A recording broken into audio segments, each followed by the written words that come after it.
Hi, everybody. This is Silvio Canto in Dallas, Texas on Wednesday, May the 13th, and welcome to our video commentary.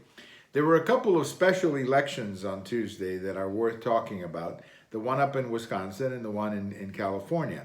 Now, both of these elections are taking place in places where there have been protests against the policies of the governor, of the mayor regarding lockdowns, and I think they were factors in both of these elections. Up in Wisconsin, you had a Republican victory by Mr. Tiffany. Now, he was supposed to win. That's a very conservative Republican district. But what I'm hearing from my friends up there is that the turnout and the level of enthusiasm was sky high. And that always works, of course. Enthusiasm is what you need to get people out. And apparently that was pretty high up in Wisconsin.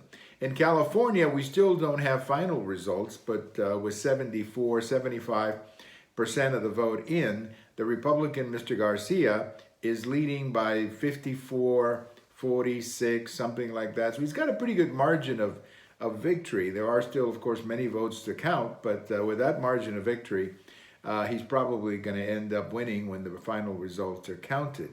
Now, what do we learn from these two elections? Sometimes I always caution people that you can exaggerate the impact of special elections, but I think these two elections say something to me. Number one, the Republican voter is extremely enthusiastic. Here you had two Republican candidates heavily endorsed by President Trump, and they were able to get huge turnouts and very likely will both end up winning.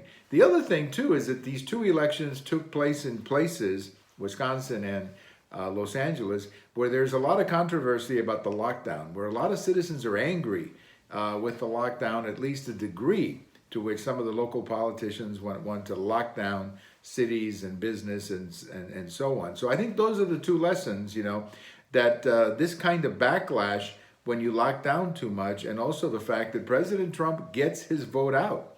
And that is a reality. When he endorses somebody, he's got an extremely high chance of having that candidate win. So we'll keep an eye on other special elections, but I think clearly May the 12th, these two elections were very good news for the Republicans, very good news for President Trump, and indications that there's a lot of turnout, that there's a lot of enthusiasm to turn out.